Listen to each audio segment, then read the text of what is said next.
Donc, on va maintenant toucher la phase 2, la phase astrale.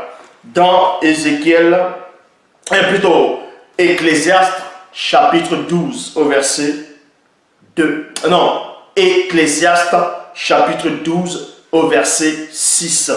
Là, c'est dans la Bible classique actuelle, vous pouvez vérifier. C'est la deuxième phase. Souviens-toi de ton Créateur avant que le cordon d'argent ne se détache, virgule, et que le vase d'or ne se brise, que la cruche ne se casse à la source, et que la poulie ne tombe rompue dans le puits. Il y a virgule. Ici, le cordon d'argent, c'est quoi?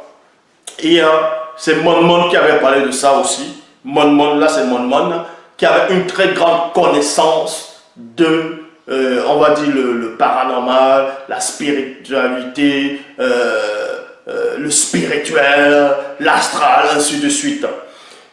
Et Mon avait décrit cela, ce cordon. Et beaucoup de personnes maintenant disent qu'ils sortent de leur corps, qu'ils voient un lien qui est relié. C'est ce qu'ils appellent cordon d'argent ou bien ainsi de suite.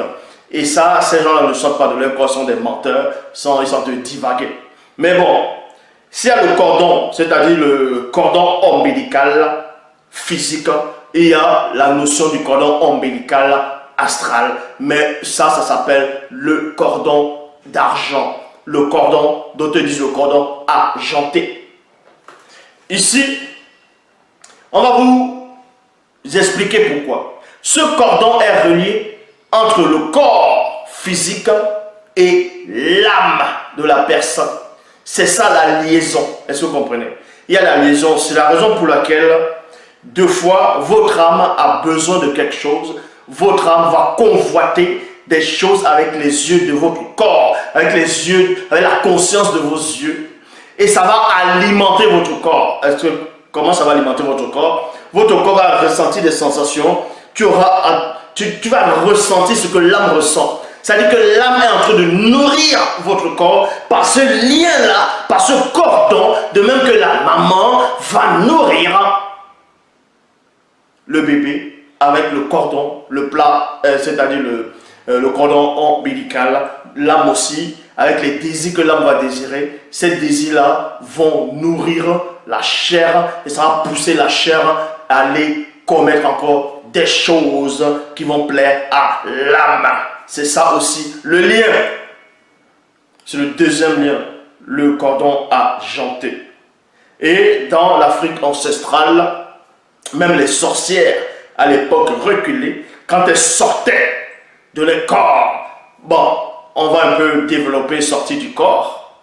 Il y a sortie du corps et sortie du corps, parce que beaucoup de gens se sont trompés, ont confondu le voyage astral et la projection astrale. C'est deux choses. Mais néanmoins, il y a quand même une sortie du corps physique. Donc, le voyage astral et la projection astrale. Quand vous sortez, quelqu'un il va sortir de son corps. Il y a certains qui n'ont pas les yeux pour voir. Ils ne pourront pas voir le cordon qui relie l'âme et le corps. Dès que ce cordon est coupé, il y a la mort. Ça veut dire il n'y a plus de lien, c'est la séparation.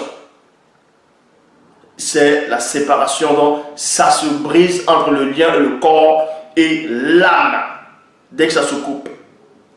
Tandis que le bébé physique, quand il sort du ventre de sa mère, il y a encore le cordon là, ombilical qu'on voit, il est toujours relié. Maintenant, on va couper cela pour que ça cesse à l'alimenter. Et là, il y aura plus tard ce qu'on appelle la cicatrice sur le nombril, mais le bébé sera toujours lié avec sa maman par rapport aux sentiments. Par rapport aux sentiments. Oui, par rapport aux sentiments. Ça ne veut pas dire que si on pince la maman, le bébé va sentir la douleur. Puisqu'il n'y a plus ce lien-là entre ce cordon-là. Mais ils auront maintenant une autre forme de sentiment, d'attachement, c'est émotionnel, c'est mental, ainsi de suite.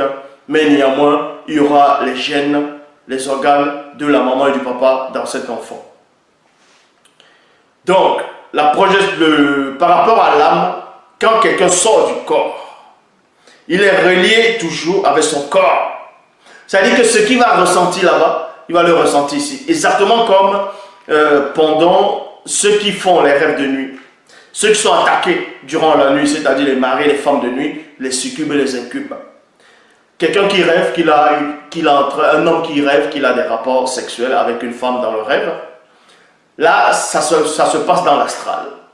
Oui, là, ça se passe dans l'astral de sa dimension à lui. Parce qu'il y a plusieurs dimensions dans l'astral. Il y a plusieurs dimensions dans l'astral. Parce que les gens qui disent, oh, ils sortent de leur corps.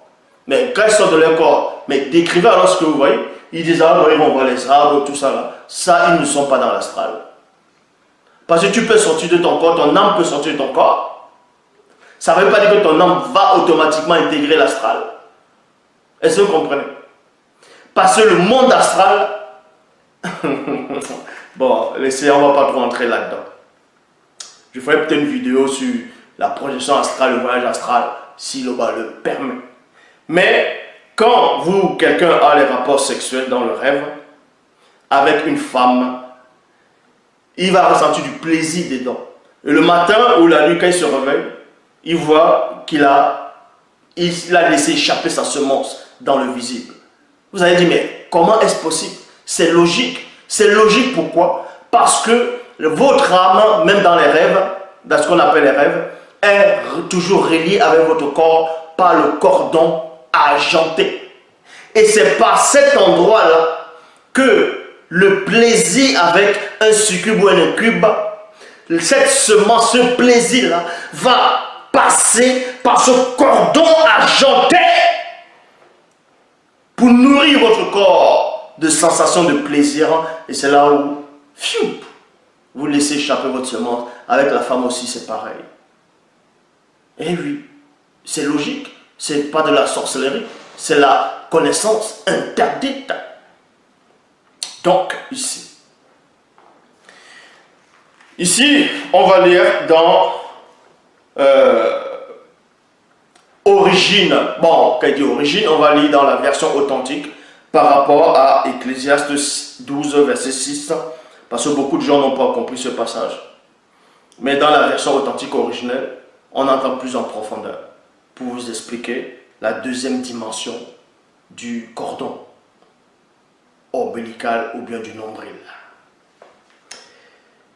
Moulangwedi, donc l'Ecclésiaste chapitre 12 au verset 1 à 4 dans la version authentique originelle, il dit: mais souviens-toi de la loi du verbe de Loba, Loba, unique créateur, pendant les jours de ton existence dans le visible, virgule, avant que les jours mauvais n'arrivent et que les années s'approchent où tu diras: je n'y prends point plaisir, avant que s'obscurcisse le soleil et la lumière, la lune mystérieuse et les étoiles, virgule, et que les nuages reviennent après la pluie. Verset 2, il est dit: tant où les démons dans les possédés qui font mourir tremblent, où les hommes forts se courbent, où celles qui meurent s'arrêtent parce qu'elles sont diminuées, où les démons qui regardent par les portes d'entrée sont obscurcis. Il y a virgule.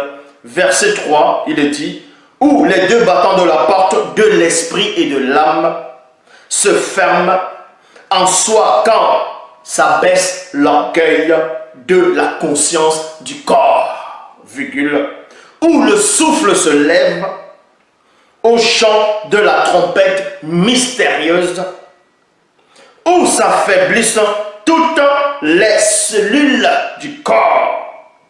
Là, il est question, il est question ici de la description de quelqu'un qui est en train de mourir. Voici ce qui est en train de se passer. Verset 4, il est dit: où l'on redoute l'après-vie, où l'on a des terreurs en chemin de la vallée de la mort, où les entités approchent, où l'atmosphère devient pesante, virgule, et où la prière n'a plus d'effet. Car l'homme s'en va vers sa demeure ténébreuse et les pleureux parcourent les rues avant que le cordon, donc c'est le lien reliant l'âme et le corps, c'est-à-dire le cordon d'argent de l'âme se détache du corps physique, virgule, et que le vase d'or se brise. Le vase d'or maintenant qui va se briser, c'est quoi? C'est la séparation complète entre l'âme et le corps.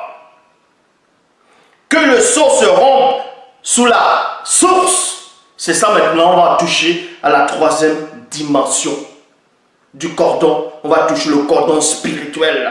C'est ça qu'il est dit ici. Que le seau se rompe sous la source. Ça veut dire c'est la séparation complète entre l'âme et l'esprit. Ça veut dire qu'il y a aussi un cordon. Bon, il y a...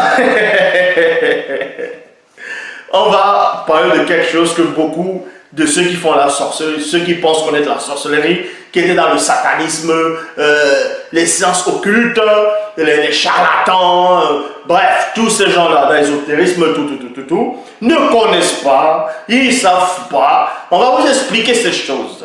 Donc, phase 1, il y a le bébé dans le physique, il a le cordon ombilical, sa maman, le sang, tout ça là, va passer par le placenta, par ce cordon-là, pour nourrir le fœtus, l'embryon va se développer. Donc, si la maman a des maladies, le bébé aussi, forcément, il aura des maladies. Maintenant, il y a des mamans qui peuvent avoir une maladie, et le bébé, lui, il n'est pas atteint de cette maladie. Vous allez dire, mais pourquoi? Alors que le bébé grandit dans le ventre. Parce que la semence du père sera comme des anticorps pour protéger la progéniture qui est là-dedans. Là, c'est une autre science que les hommes ne connaissent pas. Donc, ça c'est la phase 1. La phase 2, c'est le cordon argenté. Ça veut dire que lors du voyage astral, je dis bien le voyage astral, quand vous voyagez, donc quand vous sortez du corps pour aller dans l'astral, c'est là que vous allez voir le cordon argenté. Et c'est pas obligé que vous voyez le cordon argenté déjà pour commencer. Voilà. Bon. Là, si vous voyez le cordon argenté, c'est le lien qui relie votre âme et votre corps physique. Dès que c'est coupé, bah, ça s'appelle la mort. Il n'y a plus de lien.